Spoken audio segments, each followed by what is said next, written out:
Imagine this, you're 17 years old. You've just finished packing for the biggest trip of your life. You step into the airport with your backpack and passport in hand, your heart pounding with excitement. And then, just when you should be feeling proud, free, unstoppable, two police officers stop you. Not to welcome you, not to help you, but to corner you, to interrogate you, because of your skin color. And what those officers didn't know was that the boy they were humiliating, his father wasn't just anybody. His father was the governor of the state. And when the truth came out, nothing would ever be the same again. This story is about racism.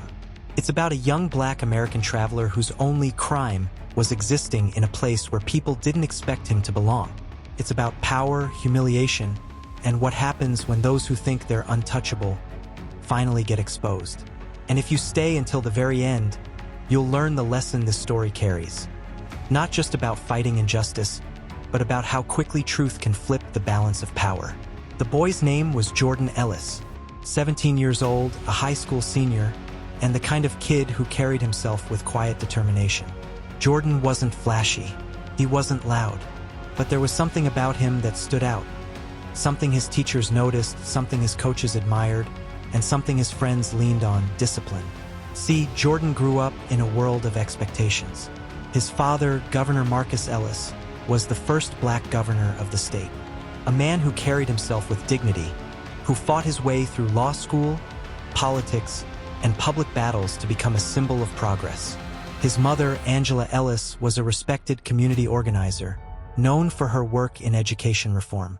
But here's the thing, Jordan never bragged about who his parents were. In fact, most kids in his school didn't even know he was the governor's son. He just wanted to be normal, to carve his own path. And that's why the upcoming trip meant so much to him. He had earned a place in an international youth leadership program, an opportunity to represent his school, his state, and his country at a global conference in Geneva. It was the kind of chance most kids only dreamed of. Jordan had worked tirelessly for it. Extra projects, late-night study sessions, volunteer hours, essays, debates. He earned it. That morning, his mother hugged him tighter than usual at the door. "Remember," she whispered, smoothing his shirt collar, "you carry more than just your luggage when you travel. You carry your name. You carry your history. You carry all of us with you." His father, Governor Ellis, clasped his shoulder firmly. "Stand tall, son. No matter what comes your way, never shrink yourself for anyone." Jordan smiled. "I got this, Dad." At 17, he was confident, hopeful, and ready. But here's the part that makes this story sting. No amount of preparation could have prepared him for what happened inside that airport. The airport buzzed with energy that morning. Families huddled around luggage carts. Flight announcements echoed from overhead speakers. The smell of roasted coffee drifted from kiosks. Jordan rolled his suitcase toward the security checkpoint, double-checking the pocket where he had tucked his passport, ticket, and program invitation. He wore a crisp button-down shirt, neatly pressed jeans, and clean sneakers. Nothing about him screamed suspicious. But to two officers stationed near the checkpoint, that didn't matter. They noticed his skin first. They noticed his youth second. And finally, they noticed an opportunity. Officer Daniels, a stocky white cop with a square jaw and narrowed eyes, nudged his partner, Officer Price. "Hey, look over there." The kid looks out of place. Price smirked. "Yeah, let's check him out." And just like that, Jordan's journey shifted from excitement to dread. This wasn't Jordan's first brush with bias. He'd felt it before in smaller, sharper ways, like the time he went into a clothing store with friends, and the clerk followed him more closely than anyone else. Or when he raised his hand in class and the teacher assumed his answer would be wrong before he even spoke. But this was different. This wasn't subtle. This wasn't quiet. This was public. And the thing about racism in public spaces is, it doesn't just target your skin. It targets your dignity.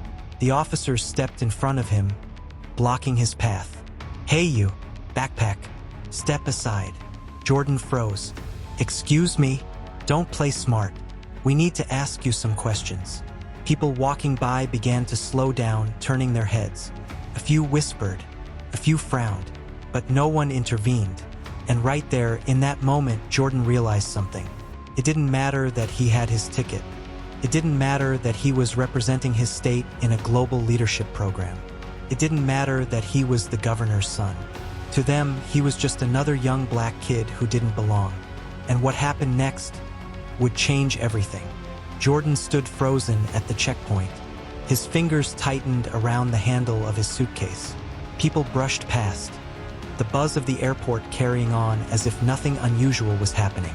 But to him, time slowed, every sound sharper, every glance heavier. Officer Daniels leaned in, his breath heavy with the smell of coffee and something bitter. "Step aside. We've got a few questions." Jordan cleared his throat. "Sir, I'm just trying to catch my flight.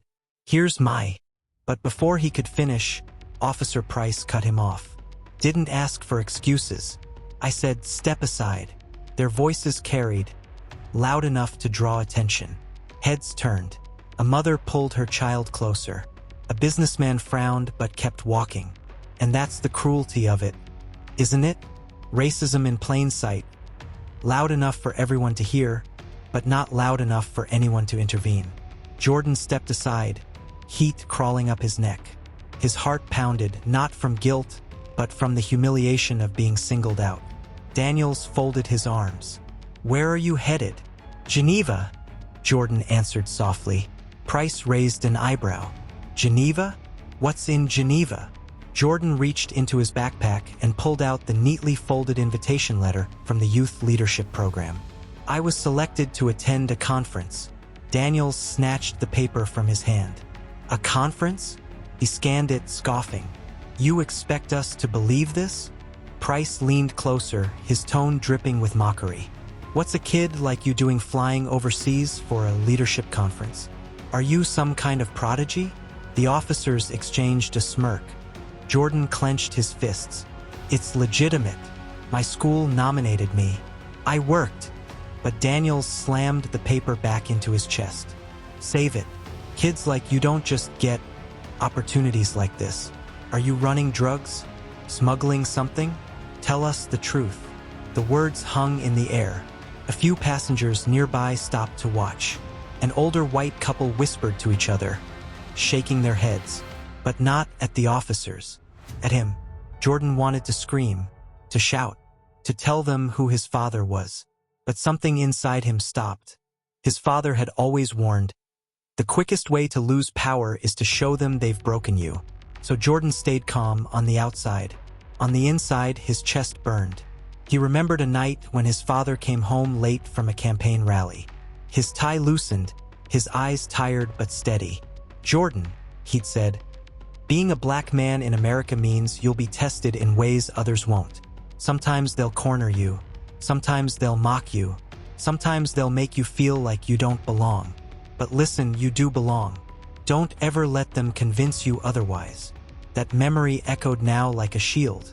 Price gestured at Jordan's backpack. "Open it. Empty it out." Jordan hesitated. "Sir, everything's already been screened. I just..." "Do it. Now." Reluctantly, Jordan unzipped the bag. Out came his notebooks, a folded suit jacket for the conference, a box of pens he'd bought as gifts for other delegates. Normal things, harmless things, but to the officers, none of it mattered. Daniels picked up the suit jacket, shaking it out as if drugs might fall from the seams. "Fancy clothes, huh? You trying to play somebody you're not?" Jordan's throat tightened. He could feel people watching the jacket, watching him, watching the spectacle of his dignity being shredded in public. Inside, his mind raced. Why me? Why always me? If I shout, they'll call me aggressive. If I cry, they'll call me weak.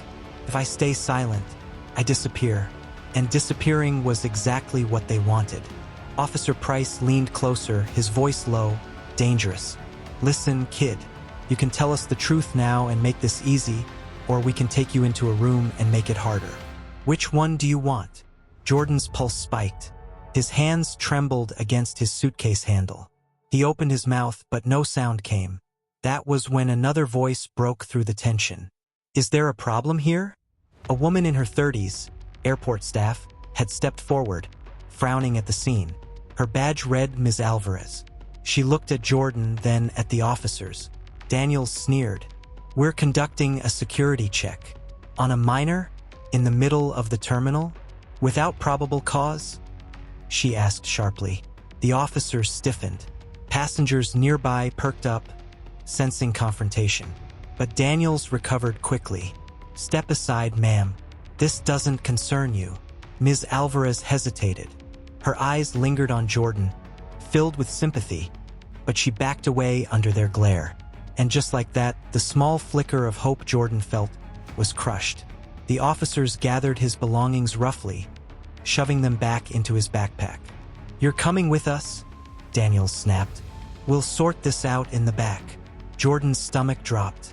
He thought about his flight, his program, his parents, his dignity. He wanted to resist, but he also knew resisting could end far worse. So he followed, step by step, past the stares of strangers, through the cold hallways of the terminal.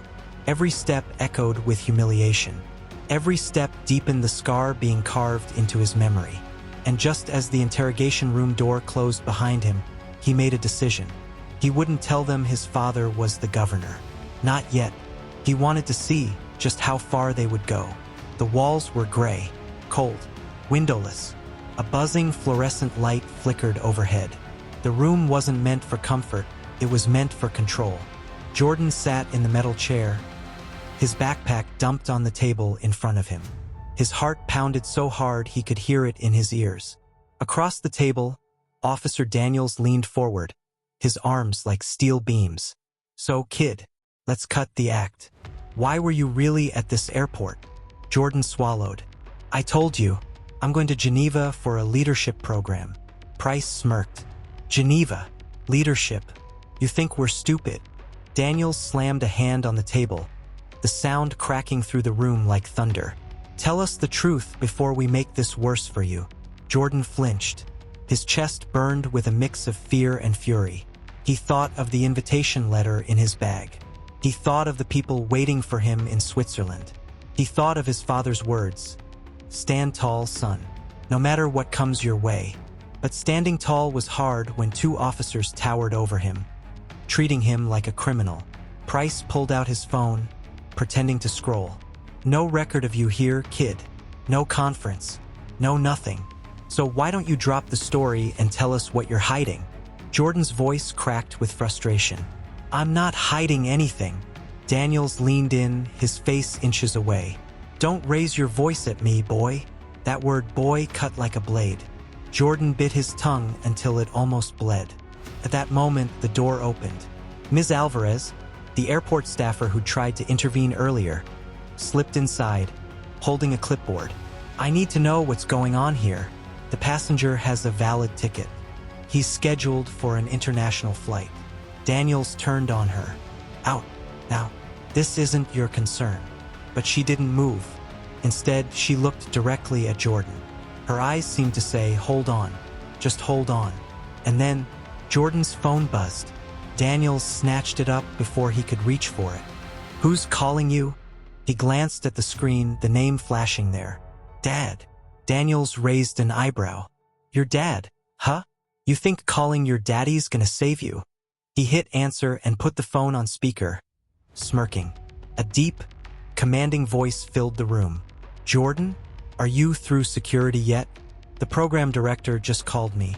They're holding the delegation for boarding." The room went silent, because even without introduction, even without a title, the voice carried weight. Authority. Daniels frowned. "And you are?" There was a pause. Then the voice answered, slow and deliberate. "This is Marcus Ellis, governor of this state. And you are?" The color drained from Daniel's face. Price froze mid-smirk.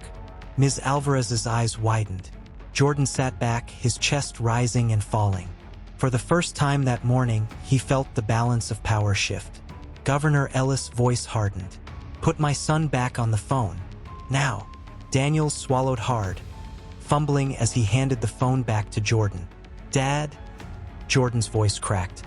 a mixture of relief and humiliation flooding out at once. "Are you in an interrogation room?" his father demanded. "Yes, sir." There was silence on the line. Then the governor spoke, his tone ice-cold. "Stay put. I'll be there in 10 minutes." The line clicked off. The room was thick with silence. Daniels shifted uncomfortably. Price looked anywhere but at Jordan. Ms. Alvarez's lips curved into the faintest hint of a smile. A silent acknowledgement that justice was coming. Jordan sat taller now. The fear was still there, but layered over it was something stronger: vindication. He didn't need to shout. He didn't need to fight. The truth would do that for him. 10 minutes later, the hallway outside filled with the echo of footsteps. Firm, unrushed. The door opened, and there he was, Governor Marcus Ellis. Tall, broad-shouldered, dressed in a tailored navy suit. His presence filled the room before he even spoke. Daniels stammered, "Governor, we were just..." But the governor cut him off with a look so sharp it could cut glass. "You were just what? Harassing a minor? Profiling a child because of the color of his skin? Detaining him without cause?" Price opened his mouth, but no words came out. The governor stepped closer, his voice rising. "Do you have any idea the humiliation you've caused my son? Do you have any idea the example you've just set for every person in that terminal?" Daniel's face turned red. Price shrank back. Ms. Alvarez stood straighter, emboldened by his presence. Jordan's eyes burned. Seeing his father there, fierce, protective, unyielding, was almost overwhelming. Governor Ellis turned to his son, resting a hand on his shoulder. "Are you all right?" Jordan nodded, though his throat ached with unspoken words. Then the governor faced the officers again. "This isn't over. Not by a long shot." The governor's words hung in the air like a gavel striking. Officer Daniels shifted on his feet, his voice shaky now. "Governor, sir, with all due respect, we were just following protocol." The kid looked suspicious. The governor's eyes narrowed. Suspicious? For carrying a backpack? For holding a valid ticket? For existing while black? Daniels swallowed hard. "That's not what I..."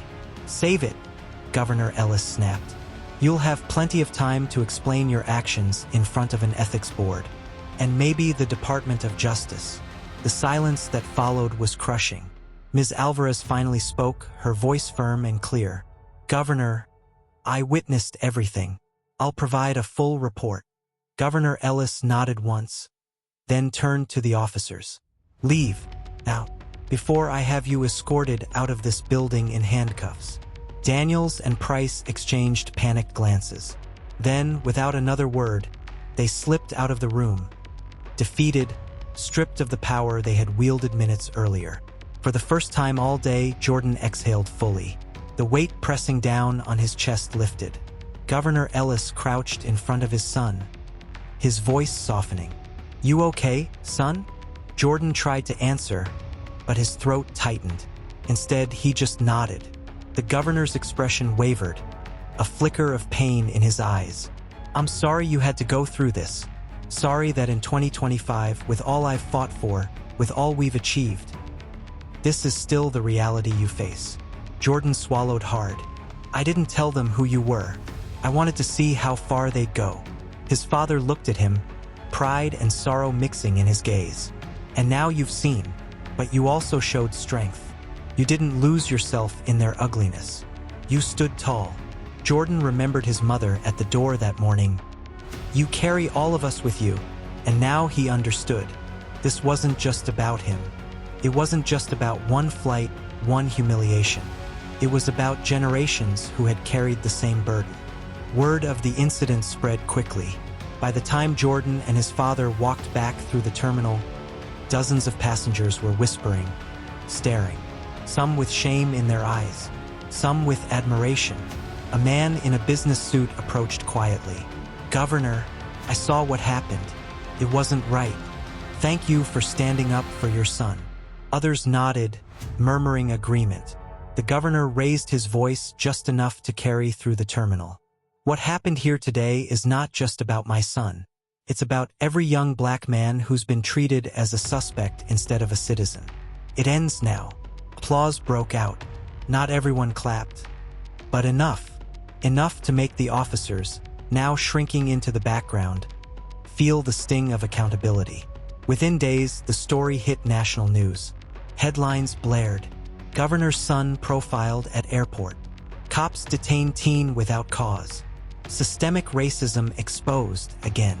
Daniels and Price were suspended pending investigation. Advocacy groups demanded reforms in airport policing. And though change doesn't come overnight, that single moment forced people to look harder at the prejudice that so often hides in plain sight. But for Jordan, the victory wasn't in headlines or consequences. It was in something quieter. A week later, he stood in Geneva, wearing the suit jacket those officers had mocked.